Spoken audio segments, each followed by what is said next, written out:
नमस्कार दोस्तों, कैसे हैं आप।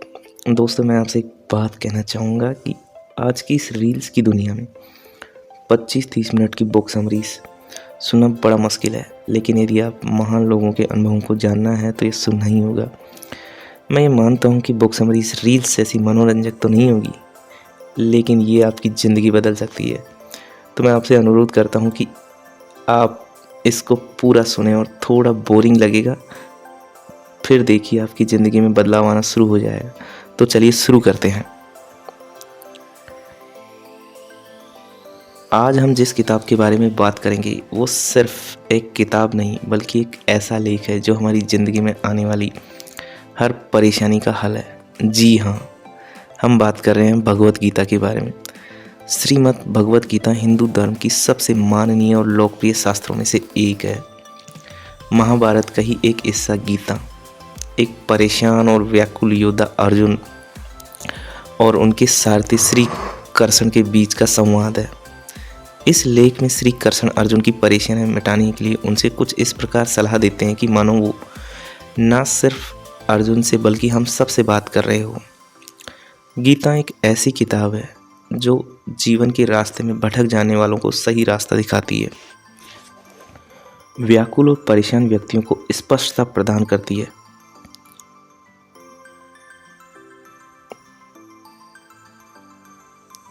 और दुनिया के हर इंसान को बुद्धिमत्ता और सूझबूझ सिखाती है। गीता में बताए गए इसी गहरे और आवश्यक ज्ञान को मैं आपके लिए लेकर आया हूँ इस वीडियो में, जहाँ हम बात करेंगे गीता से मिलने वाली 8 सबसे महत्वपूर्ण सीखों के बारे में, ताकि गीता में बताए गए इन 8 अनमोल ज्ञान को आप अपनी ज़िंदगी में ढालकर आत्म परीक्षण की कला और ज़िंदगी को सही ढंग से जीने का तरीका सीख पाएँ।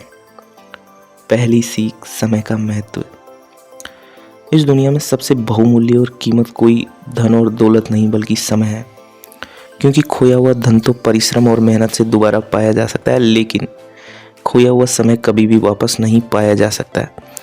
ये तो वो खजाना है जो किसी भी पल में शक्तिशाली या किसी पल में कमज़ोर बना सकता है। हमारी ये ज़िंदगी भी रेत की घड़ी के समान होती है, जहाँ नीचे गिरती हुई रेत हमारा अतीत और ऊपर पड़ी हुई रेत हमारा भविष्य होता। हम ना ही ऊपर की रेत को गिरने से बचा सकते हैं, ना ही नीचे की रेत को वापस ला सकते हैं। हम जीते हैं तो उस केंद्र, उस एक पल में जहाँ धीरे धीरे करके रेत ऊपर से नीचे गिरती है, और इसी को हम वर्तमान कहते हैं। यानी हम सभी के पास जीने के लिए केवल एक पल है, जिसे हम या तो बीती हुई बातों को दुख मनाते हुए बिता सकते हैं, या जो आने वाला है उसी की प्रतीक्षा करते हुए बेचैनी और क्रोध से गवा सकते हैं। लेकिन जो कुछ भी करना है उसे केवल यही एक पल है। अगर हम सही समय आने का इंतज़ार में बैठे रहें तो निरंतर चलने वाला ये पल भी अतीत में बदल जाएगा।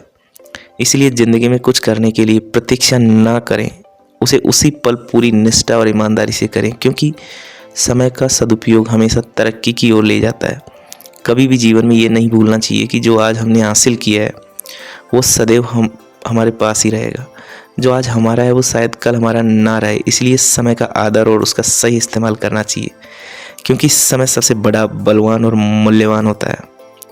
दूसरी सीख, संदेह से ऊपर उठकर चीज़ों को स्वीकार करें।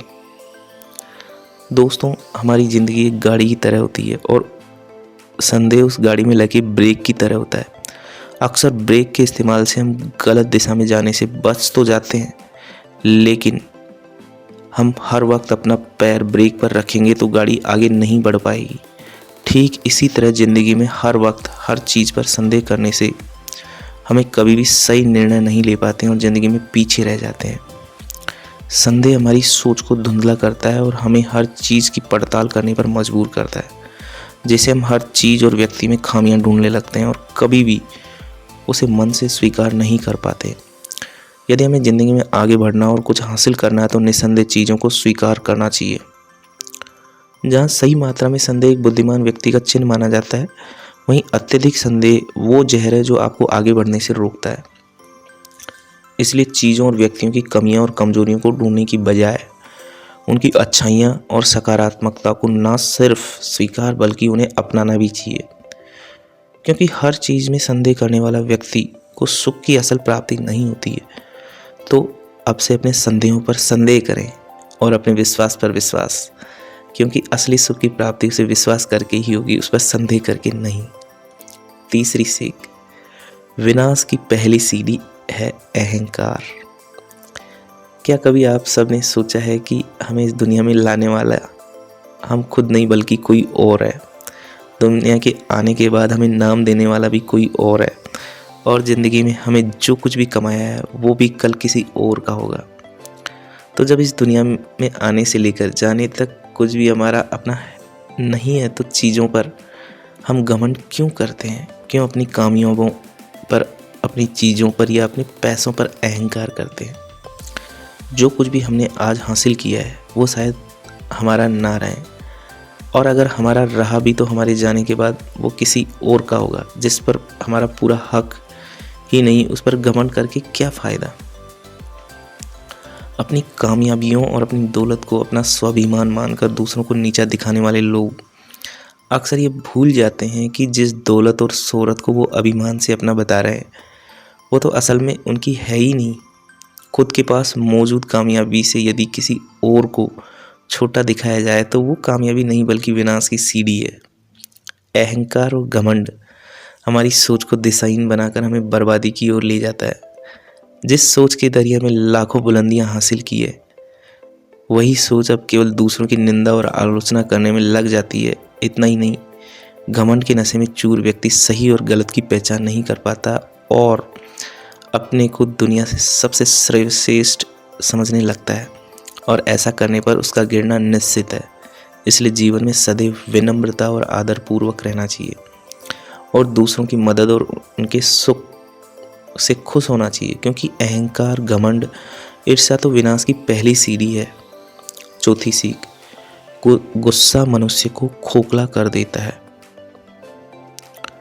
जीवन में कभी ना कभी तो हम सब ने किसी को गुस्से में आकर भला बुरा कहा ही होगा, या फिर कभी गुस्से में कोई चीज़ या सामान तोड़ दिया होगा।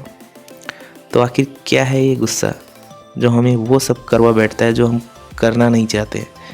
गीता के अनुसार गुस्सा वो भावना है जो धीरे धीरे मनुष्य को अंदर से खोखला कर देती है। जिस प्रकार लकड़ी पर लगी दीमक धीरे धीरे उसकी मजबूत लकड़ी खाकर उसे कमज़ोर और दुर्बल बना देती है, ठीक उसी तरह कि गुस्सा इंसान की मानसिक इंद्रियों पर हावी होकर उसे खोखला करने लगता है। गुस्से के प्रभाव में आया व्यक्ति ना तो रिश्ते ना ही आदर सम्मान की परवाह करता है। वो तो बेबाक और बेफिक्र होकर खुद को दूसरों से ऊपर, ऊंचा और सही मानने लगता है। गुस्से में व्यक्ति खुद पर नियंत्रण खो बैठता है और हिंसक और आक्रामक व्यवहार करने लगता है।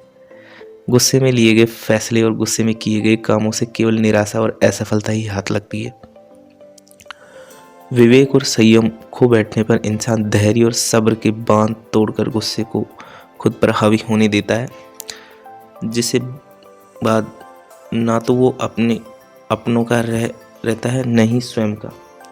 धीरे धीरे गुस्सा इंसान के स्वभाव में घर कर लेता है, उसे अंदर से खोखला और बहमीन बना देता है। इसीलिए सफलता और खुशियों को पाने का सही रास्ता विनम्रता और प्रेम है, न कि गुस्सा।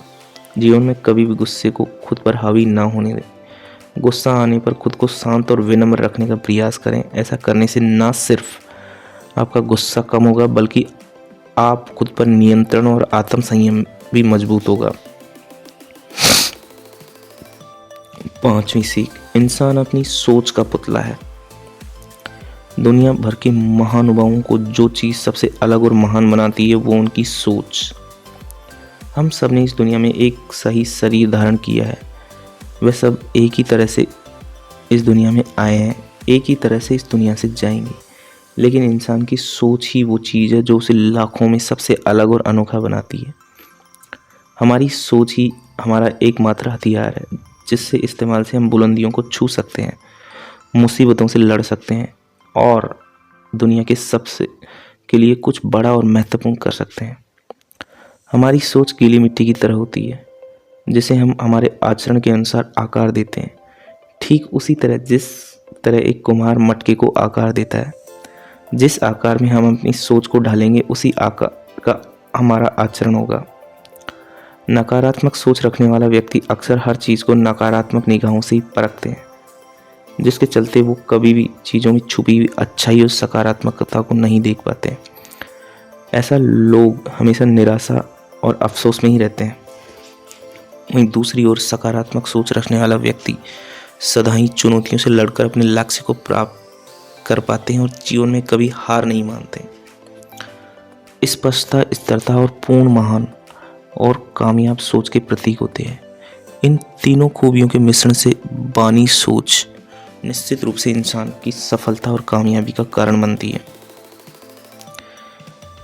हमें हमेशा ये ध्यान रखना चाहिए कि जैसा हम सोचेंगे वैसे ही हम बनेंगे। इसलिए हमेशा ही एक स्पष्ट, स्थिर और पूर्ण सोच और आचरण रखना चाहिए, क्योंकि दुनिया बदलने के लिए किसी दौलत या अन्य साधन की ज़रूरत नहीं, ज़रूरत है तो एक क्रांतिकारी सोच की, क्योंकि सफलता और असफलता केवल हमारी सोच है। यदि हम खुद से हार न मानने को कभी पराजित नहीं हो सकते। छठी सीख, मुसीबतों से सीखें। जीवन में कई बार हम खुद को हारा हुआ और निराश महसूस करते हैं और ऐसे समय में हमारा मन गम के सागर में डूब जाता है। वहीं दूसरी तरफ जब कुछ हासिल कर लेते हैं तो हमारा मन खुशी से झूम उठता है। लेकिन कभी आप सबने ये सोचा है कि हार और जीत तो केवल हमारा चीज़ों को देखने का नज़रिया है। यदि हार के वक्त भी हम उसमें छुपे हुए सबक और सीख को पहचान लें तो हम उस हार को भी जीत में बदल सकते हैं, क्योंकि जीवन को हर कठिनाइयाँ और मुसीबतों में छुपा हुआ होता है उसे लड़ने और उस पर जीत हासिल करने का राज। हर मुसीबत और कठिनाइयों अपने आप में एक मौका होती है अपनी गलतियों को पहचानने और उसे सीखने का।